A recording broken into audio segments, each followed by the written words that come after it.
Hi, my name is Saif I. I'm a second year medical student at Sunderland University. So I decided to make a video on AI at medical school and how it's improved my marks and how it can improve yours. AI was actually quite applicable to a series of things that I did in medical school. This included my sort of revision, my exam performance and exam techniques, but I didn't use it when it came to writing stuff like essays and stuff, and I'll get onto that in further detail in a minute. So firstly, when it came to exam revision, I decided me and my friends would usually produce something called KFPs.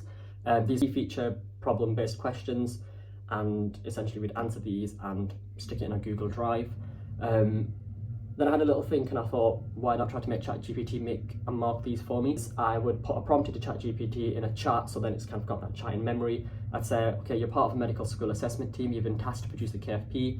This is a key feature-based problem question where you can ask questions on biological, clinical and psychosocial based questions. These can include things such as side effects, pathology and physiological processes, as well as the pharmacology of drugs. I would write a KFP myself and put it in as an example. I'd ask the program to produce me some as well. Then I'd pretty much just answer those KFPs. When I wasn't sure on a question, I would just paste my question answer into the ChatGPT, so mark this answer relative to what you think the correct answer would be. Obviously, I wouldn't use that as a mark scheme, but I'd use it as a way to sort of guide my answers, and usually I'm not going to let ChatGPT was right anyway. Yeah, that really helped improve my KFP-based performance. In my January exam, in my KFPs, I got 70% and I think that was literally due to using AI. And now when it comes to revision, if there were certain topics I didn't understand, I would make it explain them to me. So for example, we had to learn the coagulation cascade, and this is quite a hefty process. I wanted to learn it in a simple way, but I also wanted all the information. So I'd basically tell it to describe the coagulation cascade in the detail required of a medical student as a 6-mark question, and it would very much just produce that. I'd always ask it to produce it in bullet points, just so it was pretty much summarised to me quite succinctly. Yeah, it helped with that as well.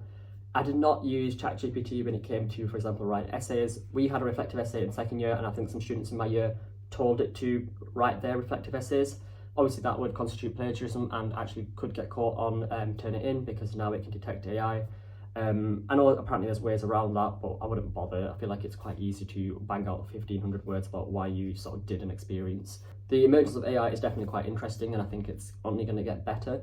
But my thought was, if people are going to use it in medical practice and in healthcare, why not use it in medical school for revision?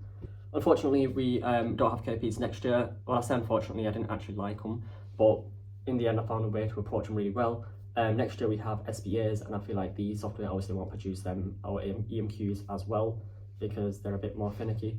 But we shall see. I know there's other AI programs, and if there's any that you guys think are useful, just let me know in the comments or on Instagram, and I'll have a look at them and produce a video if possible.